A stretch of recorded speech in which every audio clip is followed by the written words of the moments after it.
All right, good evening, everyone. I hope you guys are all doing well. So, allow me to welcome you all to our day one of our UI/UX design event. And this is our agenda for today. We'll be having our opening remarks, then the prayer and speaker introduction by Mr. Stephen Scale. Then, lastly, we'll have our vote of thanks by Joel Wisdom. So today we'll be learning what UI and UX are, the tools used, as well as the do's and don'ts when creating designs, and also the importance of using components and variants in your designs. So now welcome Mr. Stephen Scale to do the prayer.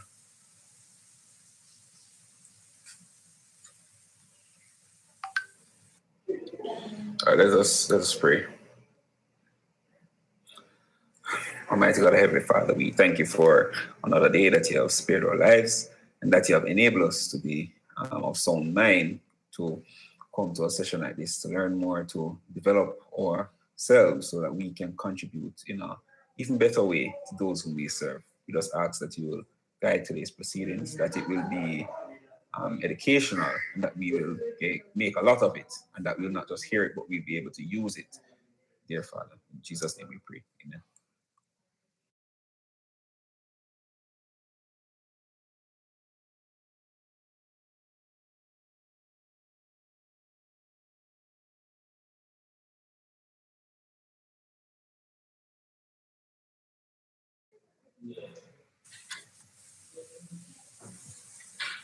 So, hello everybody. Can you copy me?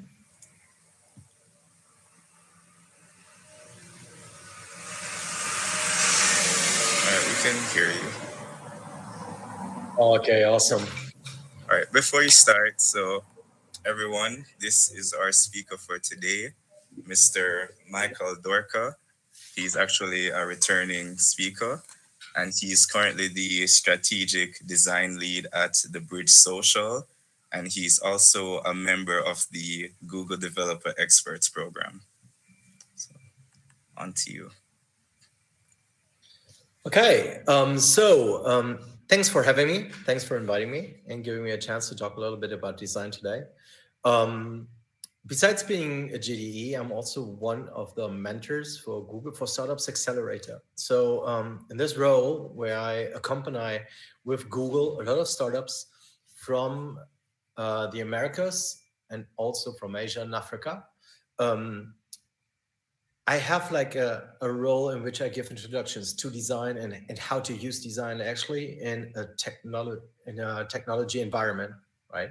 So what we're gonna do today is we're gonna have some talk about design and how design works basically in a technological environment.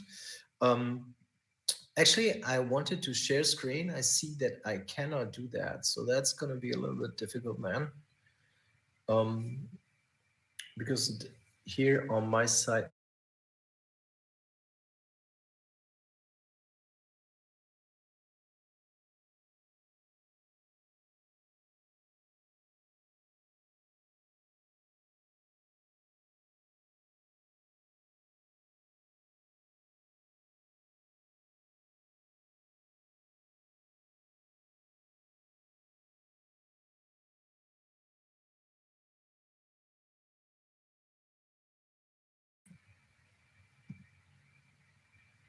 I still cannot share screen. So I do have a presentation here prepared, but I cannot share screen. So it is disabled. Sean, can you? Yeah, I'm trying to give him presenter mode.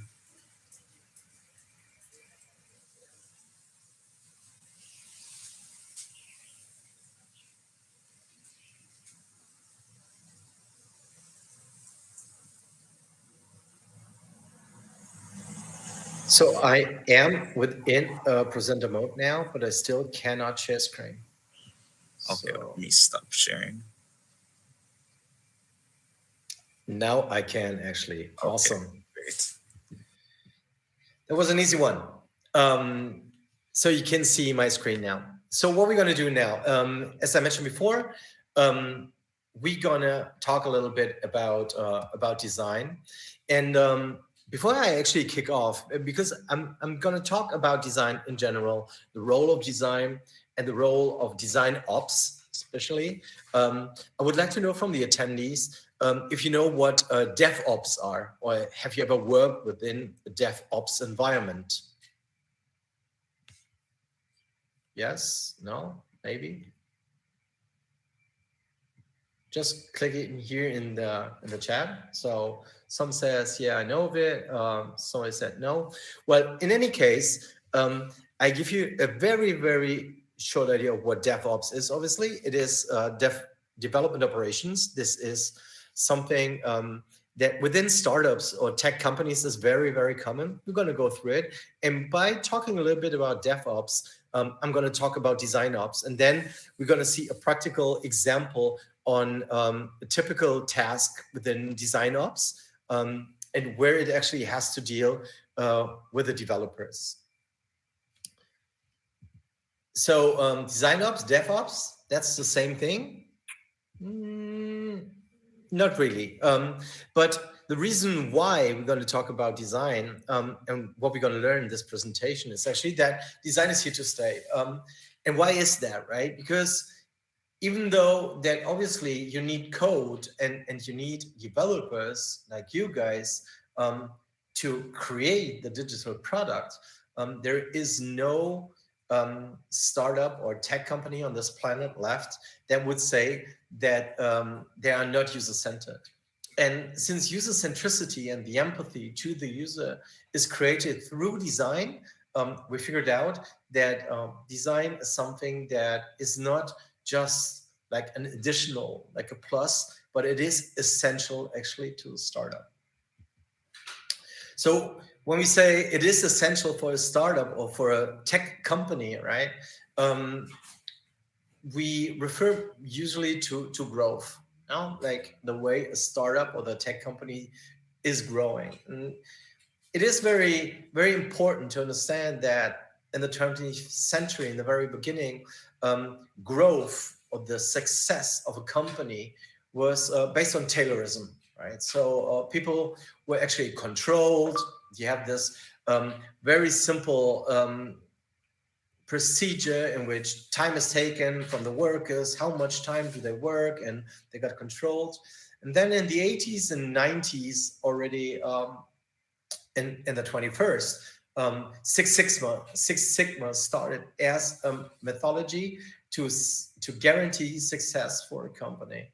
Then all of a sudden, and that was meaning just like a very coordinated, but still very horizontal way of managing people and managing a company, but already way more coordinated, in which one was interacting with the other, compared to the Taylorism, where there was just bosses and directors and employees, and the employee, the factory worker, actually had no contact to anyone from above. In Six Sigma, that was already sort of different.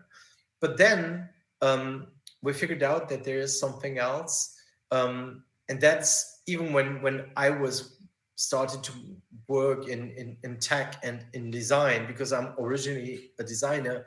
The success to the recipe for success is innovation. So every company that I recall for the last 20 years, more or less, was saying, yeah, our recipe for success is innovation. We are a very innovative company. That applies to companies like Apple, to Microsoft, to Amazon, to a lot of companies during its time. And the problem with innovation is always the discussion about what is innovation, right? And who's participating or who is defining innovation. For a lot of time, innovation was always linked to science. So people were saying, well, okay, everything that wants to be innovative needs to go to science, right? And that changed again, and that changed mainly throughout the last 15 years. And what came in was UX, and UX is called, well, obviously you guys know user experience, but it came from design. So let's get a little bit into that and figure out why UX is so crucial for the growth and the success of a company, and what does it have with developers. This probably, I don't know if you have seen that, but Steve Ballmer, an ex-CEO from Microsoft, got really, really famous for that speech when he was going nuts, yelling developers, developers, developers. He got really excited. You can tell he was sweating a bit. And why is that? Because companies figured out that software is crucial. Software is crucial, but it needs to be controlled by someone. And when we say software is crucial, software is not only crucial, let's jump back. Software is not only crucial for the final product that is going to be created and developed from the developers themselves, but it is also crucial for how software is managed within the company. So that was the creation actually of DevOps. DevOps, for the ones of you that do not know what DevOps do, DevOps is actually in charge of the management of software within the company. So it is, and not only of the software itself, but also on servers, for instance, like machines used, connections used, everything that has to do with digital production is covered by DevOps. Even in a lot of companies, security is managed by DevOps because they have to ensure that the operation of software is guaranteed, right? But it is not only the software which is so crucial, and that's why we do have this slide here. You probably remember the iPod, maybe the iMac, depending on your age. But Apple got really, really successful because of design. Actually, Steve Jobs studied design in Stanford. He never graduated, but he studied design. And he, even though he was not known as a super designer, but he was known to understand design and to understand the importance of design. And he could actually validate what is good design and what is not. So when he introduced Johnny Ive as the head of design in Apple, he gave him actually superpowers. And before, until Johnny Ive left the company, and even after Steve Jobs' death, Johnny Ive had superpowers that only a few people had. And even people from Apple were saying that Johnny Ive, as head of design, had almost the same power as the current CEO from Apple, Tim Cook. So Apple figured out that design is crucial. And we know from the design part on how design impacts technology, right? I mean, the most obvious is human-computer interaction or interface design, even usability. When Apple was still working with external companies for design, as Frog Design, they figured out that usability was one of the crucial things. So not only how it looks like, how it appears from a visual point of view, but actually on how people are using the products. And that was also one of the main differences that Apple made compared to Microsoft. So a lot of Apple products, actually even the iPod, they were not really innovative because if we are honest, there were MP3 players before Apple, before the iPod existed. And the main difference was that these devices and the software that already existed before Apple made them famous is that they were not really, really usable. And that was one of the main difference that Apple introduced. So they wanted to focus on the usability of stuff and not only on how they appear. And then in the next stage, there was something that was actually created by a design consulting company from California, which is called IDEO, and working with D School, which is the design department from Stanford University. They created something called design thinking. And design thinking was also very crucial for Google. Your point, because Google, and especially Google for Startups, the accelerating program, needed something that included developers into the design process. And this is where we're going to head to with this talk that I'm giving here. We figured out that design and software cannot be isolated. It is something that has to work hand in hand. And why is that? Because obviously only the developers know where software and technological limits are, or where coding limits are. A designer does not know that.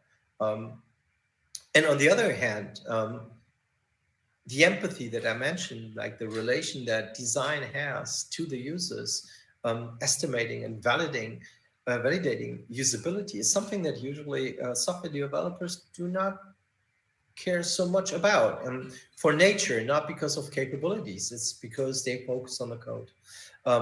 So if on one hand, we would say we focus only on the software as it was in the very beginning, as Steve Ballmer thought of it in the very beginning, and even Bill Gates, then we get blue screens. Then we get things that the users do not understand. A user actually, and this is the sad part about coding, the user does not care about code. They don't want to see code. And if something is not working in software on a technological product, they don't care actually why it's not working. They don't care about limitations of code. They just want to get it done. They just want to use software, right?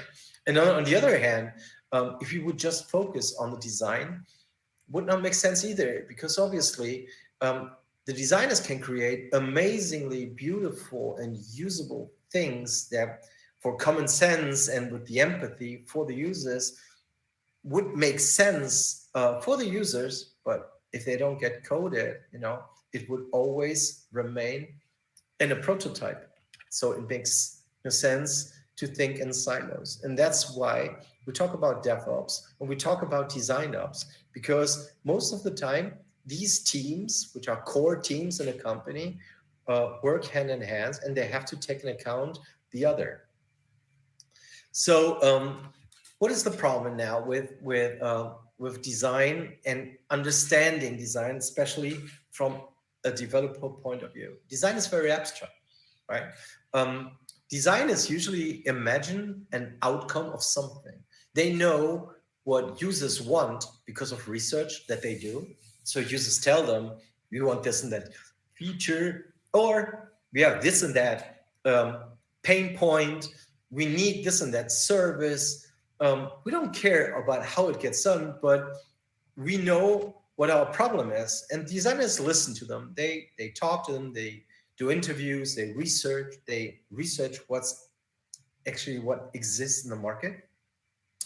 And then they have to create something. They have to make it real.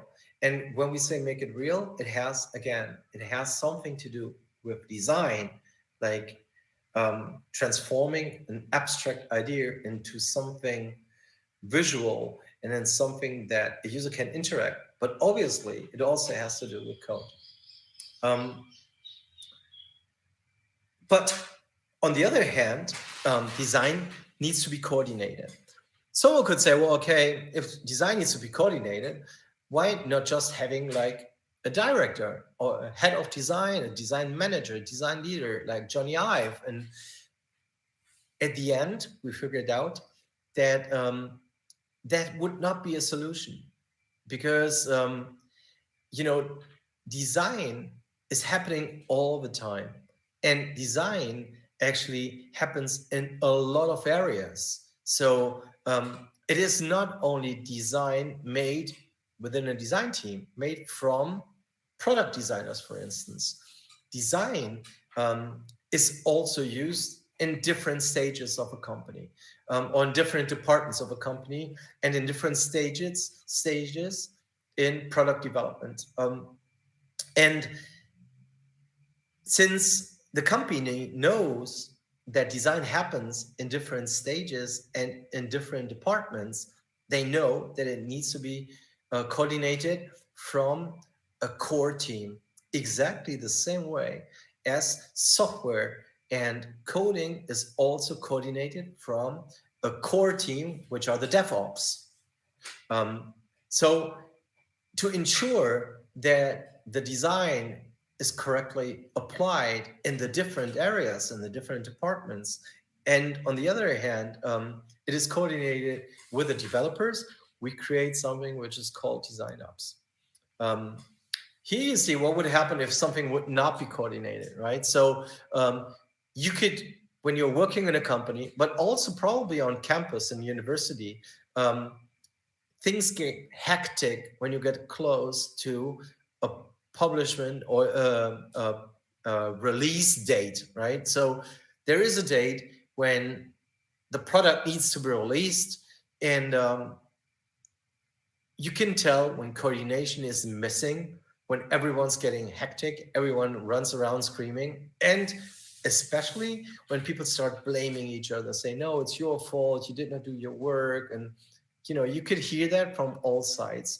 Developers blaming other developers, developers blaming designers, designers blaming other designers, designers blaming developers. So that is usually when a lot of confusion happens, and that's based on missing coordination. Let's get into that again.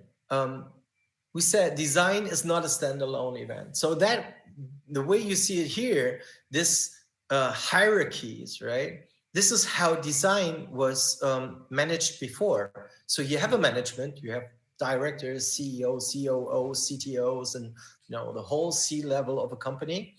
And they would say, they would tell marketing what to communicate. So marketing, they also have some designers around, but marketing in general, to make that very simple, is only in charge of communication, like creating a message and create a strategy to manage the communication. And then they bring it down to design and say, well, okay, cool, designers, please design our communications, or please design the product. We need the product to look like this and like that. Then the designers would break it down, their ideas, to the engineers, to the tech department. We'll say, okay, engineers, developers, we need you to create this and that. And then this is going to get manufactured at a certain point, and then it's going to be sold. And once it is sold, the only thing left is the customer support, giving support to the users and to the customers. This is how a lot of companies were working. And it's a shame, but even nowadays, some companies are working like that. But what I am talking about, and what gives this specific need of design ops, is when design is actually in the middle of everything. You see, design impacting the management. How does design impact the management? Well, very simple, because since design knows the users because of research that they do, they can give insights of their research to the management. And with this, they can co-create actually the product and coordinate with the management about what is really important.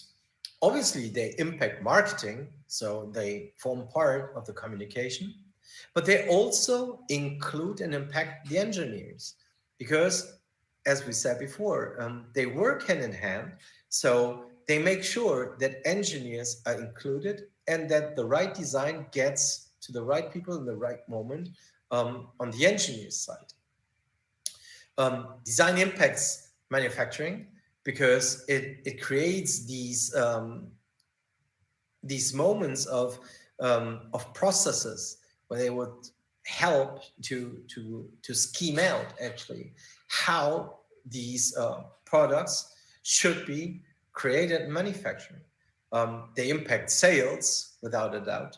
So not only how stuff is communicated, but also the platform on how the products or the services are sold. And they also interact with the support team. Because I can give you a very simple example of that. I've lived that in a lot of companies in my career. So you have a customer support team, and they receive obviously all the calls from customers when something is not working. And more than not once, it happens that the customer support team does not know that a product was actually updated, that a feature, that there is a new feature or another feature was taken out. So they don't know, but they receive the calls from customers and they don't know what customers are talking about. They just receive the calls, but they cannot help because design did not inform them that there were changes. And this is very bad. So obviously design team needs to coordinate with the support team also and say, well, okay, hey, please take into account that something changed within the product. And on the other hand, the support team also gives insights to the design team, because even if the design was not changed or the product was not changed, there might be a lot of issues. And these issues from the customer support team are crucial for the design team to create a better product. Now, as we said, there are basically like 3 stages in which design participates in the creation of a product, right, or service. So there are initial insights because of the research, then they plan out the product, and then they get into the shipment. And there are like 2 diamonds. We talk about these 2 diamonds in general when we talk about design in a user-centered company. One is the definition of stuff, and then there is the execution of stuff, right? So as we said, they understand the market, they talk to users, they do research, they create this customer empathy, they plan with the management, the strategy. This is all part of the ideation, creation. Then they create prototypes. They create a strategy for the experience. They plan out how it should be built with development and obviously with product people. Then they sketch the options. This is like the iteration process again. They create prototypes. These prototypes usually get tested before everything rolls out in production. They flesh out the solution based on the insights they got from the tests. They might return the user tests. They refine based on the user tests, the product, and then the product got built and shipped.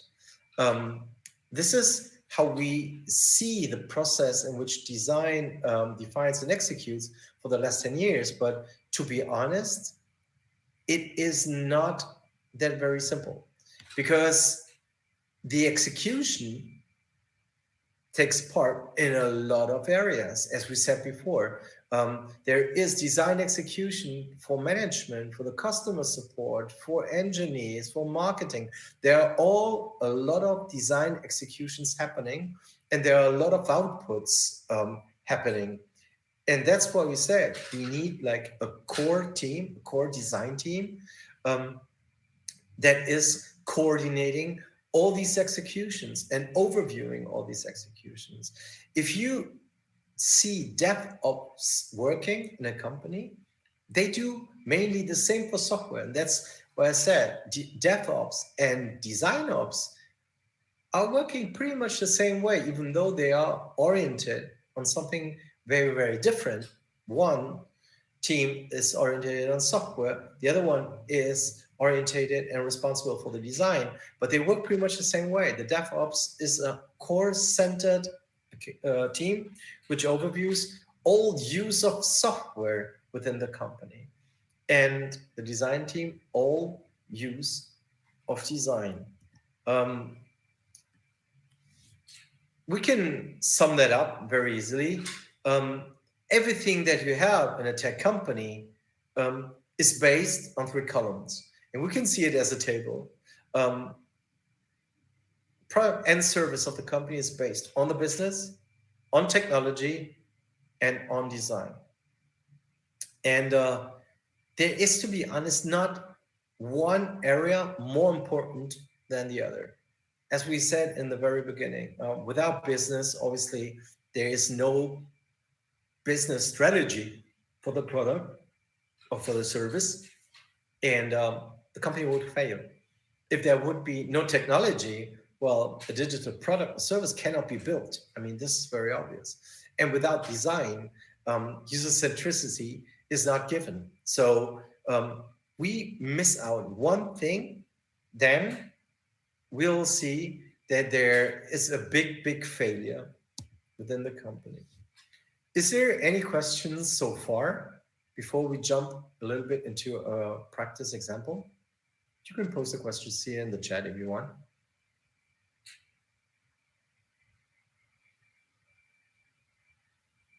No questions so far? Can you hear me?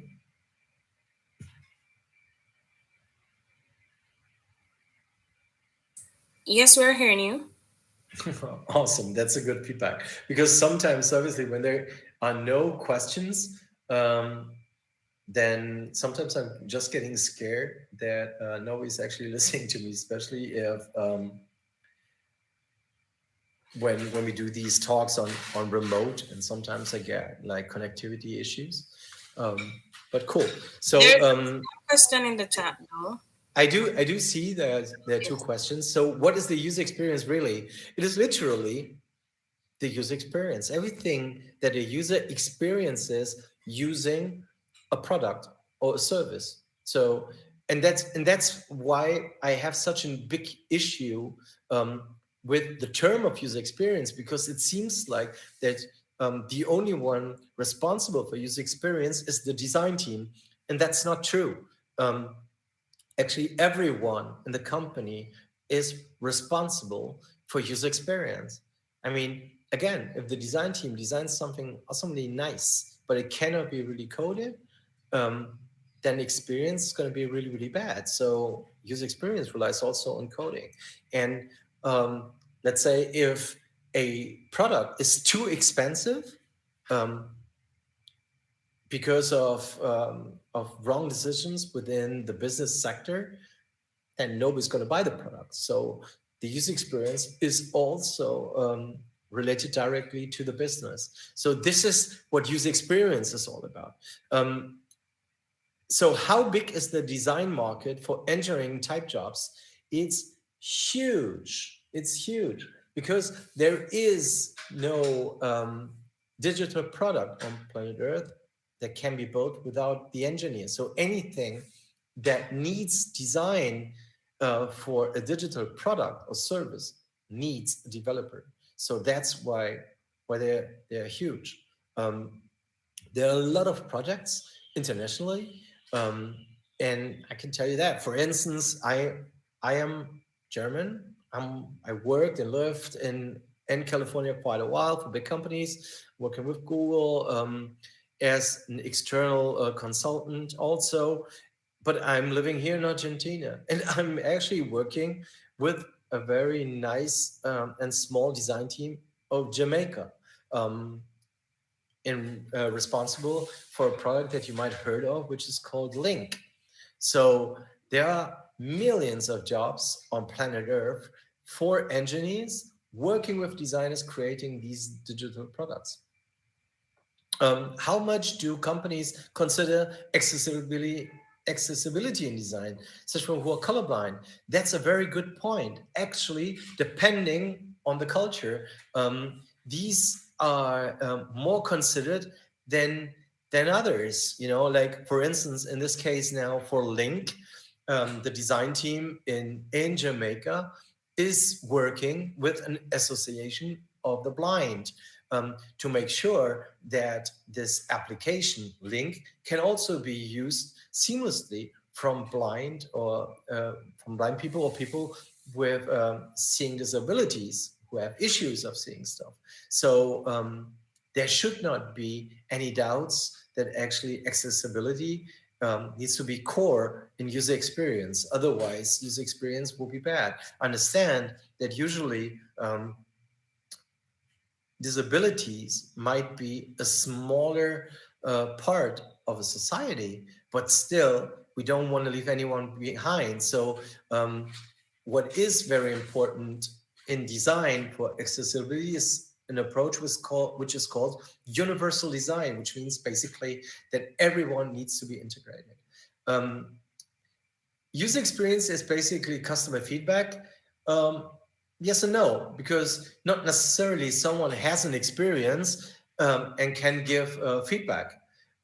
So customer support just receives one part of the user experience, and usually customer support only gets the bad feedback, like when something is not working out well. Nobody usually calls customer support to tell them how excellent the product is working. So customer support is just a very, very small part of it. And obviously this slide is going to be available for each of you, so you can follow up and you see also my Twitter handle on each of these slides. So you can always follow up with me, asking me on Twitter about design. There are guidelines for design and innovation. Well, sort of. There is a guideline for usability, or there are guidelines for usability, which are called heuristics. They can be found on a website from one of the most important design consultancies, which is called Nielsen Norman. John Norman was actually one of the first consultants working with Apple, and he coined this term usability. So there are some best practices, but I don't know if we should see these best practices as limits or limitations, because sky is the limit on the other hand, especially if you want to do something new that does not exist on the market, but we do have to consider accessibility and usability and user experience in general. So how do we handle inconsistencies between different platforms, like the difference between the web and native? Are designs duplicated? So this is a good point. Like from coding, I know that with Facebook, there is an approach of using React Native to, first of all, be more general in native applications and not to code iOS or Android specific. That's one thing. That's one approach. And obviously, the user experience between web and native is quite similar, though there might be differences because of the devices themselves. So, for instance, if you need access to the phone's agenda or GPS or camera, this is something that you might not be capable to do with a web application, or it might be more complex. And you might solve this easily with a native application, which is running in your mobile device. So there are differences, but it is not just a simple duplication. And on one hand, and it's not something totally different to making sure that people actually notice when a web application is linked to a native application. Let me jump here now. We can, if we do have time, because we have 20 minutes left, I will give you now a practical example, a typical example for design ops, and actually where DevOps are working hand in hand. So all this theoretical introduction that I gave you in the beginning, I'm trying to break this down now to a practical example. And then at the end, if you want, we can still follow up with some questions, okay?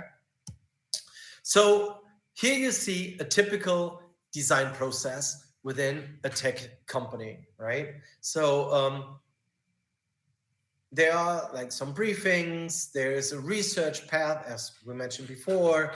There is like an information architecture created, which is coordinated with developers and with product stakeholders, with management people, business people. As I mentioned before, developers need to understand a flow diagram from a design perspective, so they can estimate actually the complexity that the design team is heading for before even designing screens or UIs.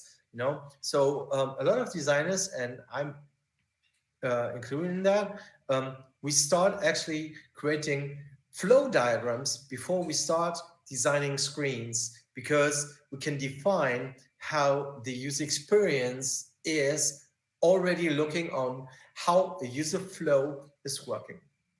Once this is confirmed and validated by stakeholders from the developing team or from the product team, the design team usually creates wireframes. And wireframes are things that you're going to talk with Nico Bianchi tomorrow, when he gives you more insights about creating UIs.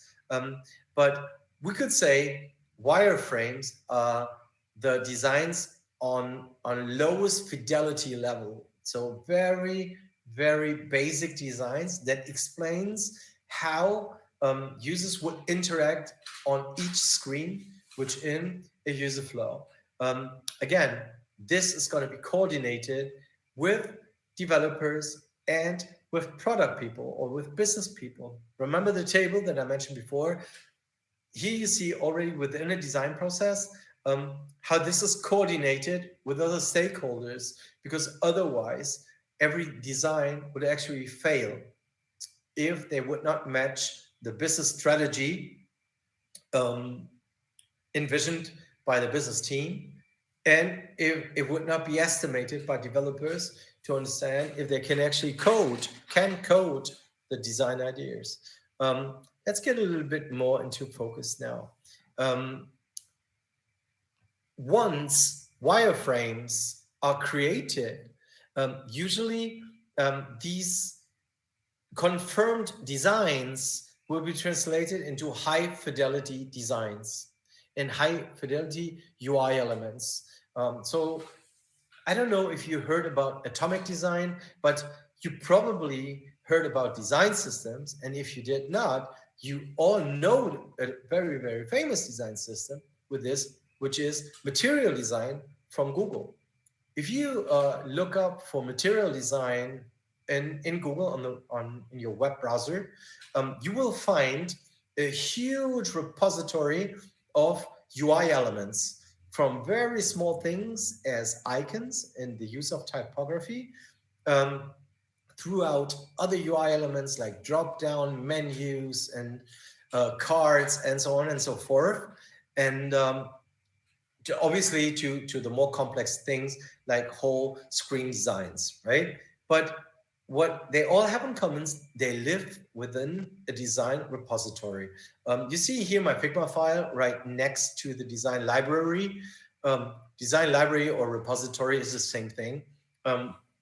Most companies work with Figma, and I know, at least at this point, some work with Schedule with Adobe XD. It's all the same thing. The method is the same. You have like a big place where all the designs live.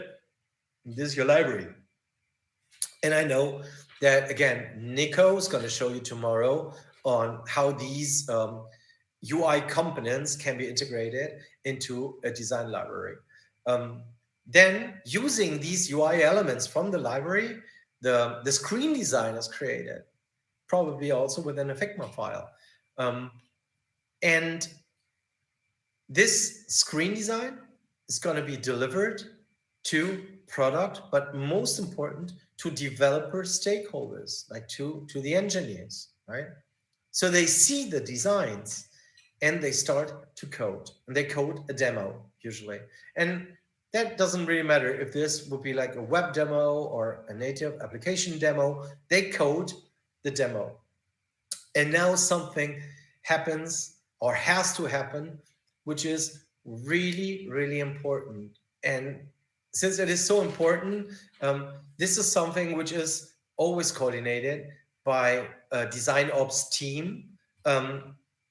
which is called the design QA, the quality assurance. One thing that we figured out, and I know big companies are doing that around the globe, and they usually do that manually.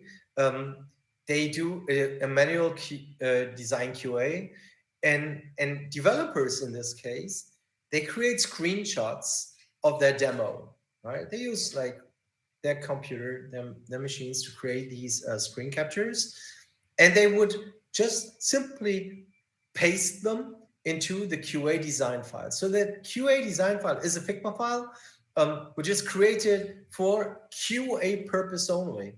And the developers would find all the original designs within that Figma file. And this Figma file is not the design library. It's a separate file in which the developers actually, and usually the front end developers, would code this, would copy paste their screen capture, their screenshot of their demo into that Figma file to compare it right away to the original design.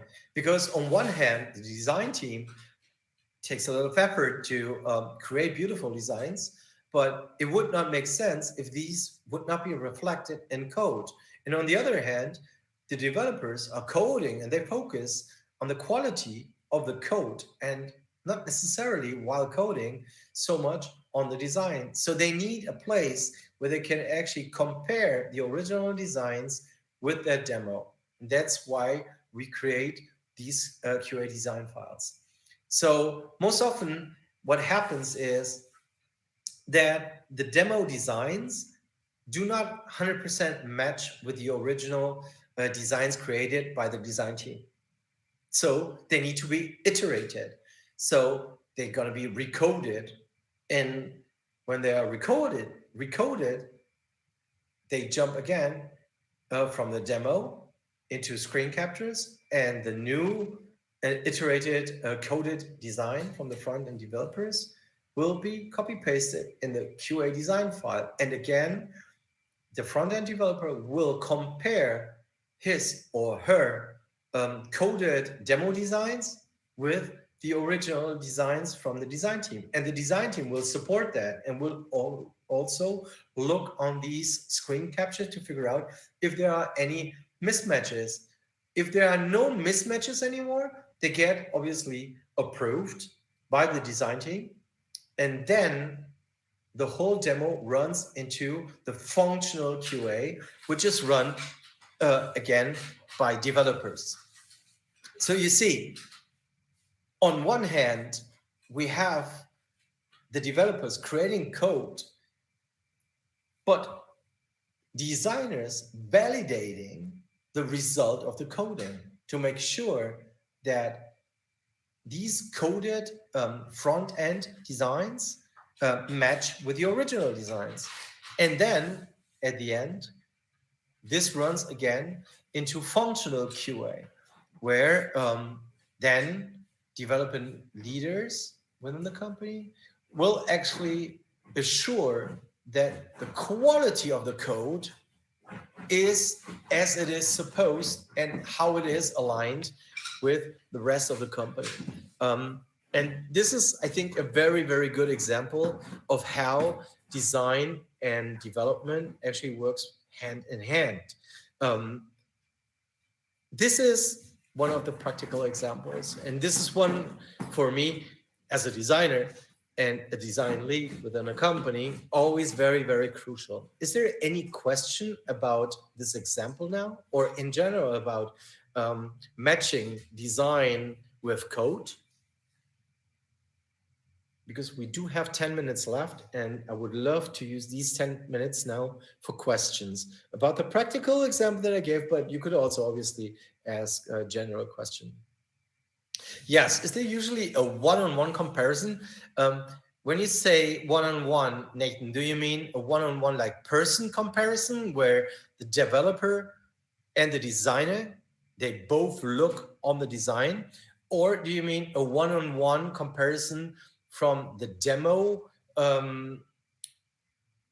like the screen capture from the demo to the original design? Because actually it is both. Usually it is one developer and one designer working together to do this visual QA, and they compare exact screens from the demo. So they take the screen capture and the original design. So there is something very interesting here, because especially when we talk about being responsive, right? Usually designers, they would actually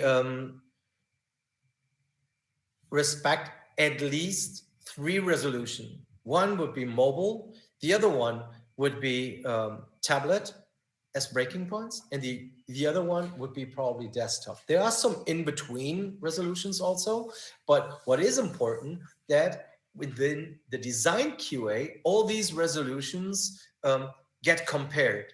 So it would not be enough if there are three resolutions designed from the design team, and there would be only copy pasted one resolution from the demo, because we would not see how this, like how the demo applies in the other design resolutions. Do platforms like, could you elaborate more on the QA design file? The QA design file has, as I mentioned, the different designs in different resolutions, and has the screenshots in these corresponding resolutions, copy paste it right next to it. And what we do, since we create this design QA file in Figma, we use comment and tagging the developers to make sure that there is like a documentation of the QA on one hand, and on the other hand, that the developers get actually notified once that a designer reviewed that. This changed a lot during the pandemic, because these QA sessions, design QA sessions before the pandemic, were made in person. So the designer would sit next to the developer or vice versa, and they would look on the demo, and then the designer would say, hey, look, this is not the same type, this is not the same color, this is not the same layout, check out the alignment. And that was quite easy to do so. Now everything is on remote and not so much on presence. So we have to make sure that we document the QA process, and that we actually also communicate that. If you hear like a lot of noise, that's my dog in the back. Check out my dog. So this is something very, very, very, very crucial. Do platforms like Wix and other, what you see is what you get platforms put design jobs in jeopardy? No, they don't actually, because at the end, there is always a need for companies to customize their platforms. So what you see, what you get, like Wix and other platforms, they are very good for small businesses, merchants that could not afford to pay developers and designers, right? So Wix is very good for these, but for bigger companies, as for instance Link, usually they would not work with templates, or if they work with templates, these templates get customized anyways. What would you classify as an unrealistic UI design? Is black a bad theme? If you mean dark mode, no, it's not a bad mode. Actually, it's a very good mode, because dark mode ensures a better use of energy, since less light is needed for the illumination of the screen. So dark mode is okay. But again, there are accessibility rules about contrast and use of colors, sizes of typography, for instance, to make sure that everyone is actually capable to consume a design. And yeah, colorblind people, exactly. So probably you don't want to have so much use of call to actions like buttons using green as a color, because there are a lot of people on planet Earth that can actually not identify green colors. So there are accessibility rules, and on the other hand, we have these heuristics that I mentioned before. Unrealistic UI design for me is UI design which cannot be used, which is not accessible and not usable. Unrealistic would just mean, for me, from my definition, that it does not fit with users' reality. It's not so much my reality that matters in the development of a software or a product, a service, but it's users' reality that matters. So anything that cannot be consumed by user would be for me unrealistic and realistic in bad design. Um, so these designs are done with different screen sizes. That does sound like a full-time job. Yes, Nathan, it is a full-time job. And these QA sessions are full-time sessions. So, like a design team usually spends each day, depending on the size of software production, they spend each day a certain amount of time just doing QA and checking that these demos are realized in or reflect the original design created by the designers. Any more questions? So any question that I did not answer properly and you still have doubts?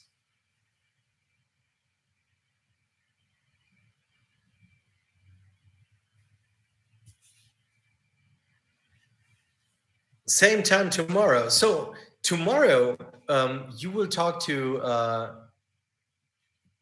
Nico, and Nico will give you a very good introduction into how UIs are created in Figma. I know that he wants to talk about prototypes, how you can actually create very simple prototypes. And on the other hand, I asked him for this little favor to give you also a short intro about what I call the design libraries or repositories, because it is good to know how in Figma you can create or use a UI element as a component, because then the scale of the production is major and improved. I do think, to be honest, and this is like also something why I wanted to bring design close to you guys. I do think nobody expect you guys to design stuff, and to be honest, you should not, because designers, they're doing way more than just applying tools like Figma or material design, and more than research. What makes a design different and higher quality is usually the experience of a designer. But what is very, very important is that you guys know how designers work, as it is important that designers know how you guys work. Because as I mentioned, this has to be hand in hand. So nobody expects a developer to design stuff. Could happen once in a while, actually happens. But as nobody expects a designer to code, it is important that everybody speaks at least the same language. So I do thank you very, very much. Figma or Adobe XD, potato. It's the same thing. They do mostly the same. Some stuff is more comfortable for one, some more comfortable for the other, but they pretty much do the same thing. I really, really, really enjoyed having you all here. Thanks a lot for your attention. 42 people, that is quite around. So again, thanks for having me. Follow me on Twitter. I assure and I promise that on Twitter, I only talk about design and usability and tech-related topics. I don't talk politics. I don't talk soccer, and I don't talk about my holidays on my Twitter account. So if you want to know more about design, follow me on at Michael Docker, as you see here on the screen. You see there is a list of experts, developer experts, When I share that document with you, you can click there and you'll find a lot of people in the Americas, probably close to you in Florida, that are very happy to help you out if you have more questions. Thanks a lot, and have a great afternoon, you guys.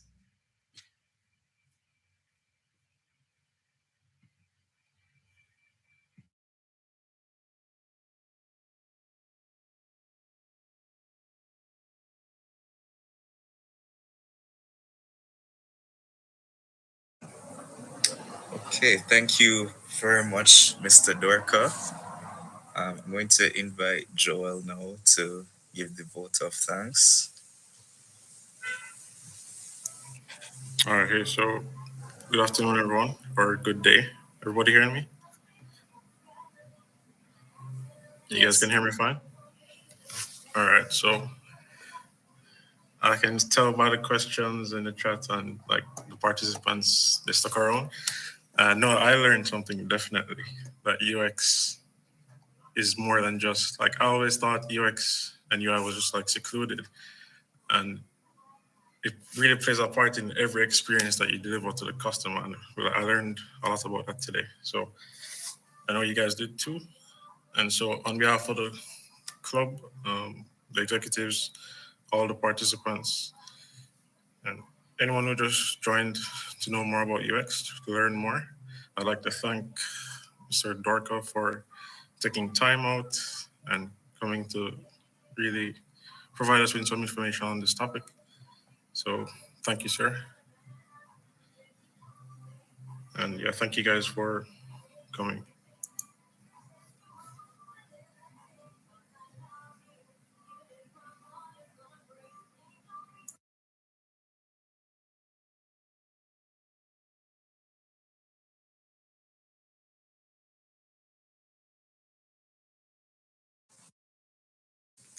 If any of you guys are interested in joining the club, if you haven't already, you can scan the code on screen right now.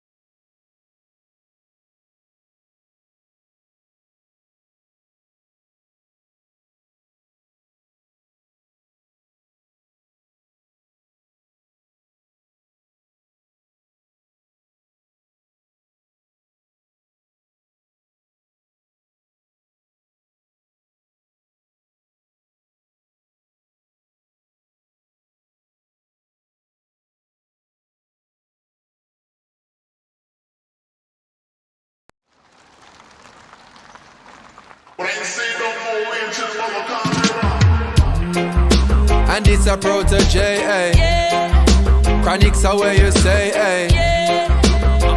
Okay. Oh, yeah. Who knows? Who knows? Who knows? Who knows? I just go where the trade wind blows, sending love to my friends and foes. And I suppose I'm pleased to be chilling in the West Indies. Jah provide all my wants and needs. I got the sunshine, rivers and trees. Green leaves, wait, hey. When me see Jah, me see a way. Drastically straight from hypocrisy, I say, hey. Every man to them own a philosophy. I live the proper way and then me read a chapter daily. Man, they in a city hungry and no eat. And food they down a country, does a drop off of the tree then. To see say poverty no real then, is what the reason revealing.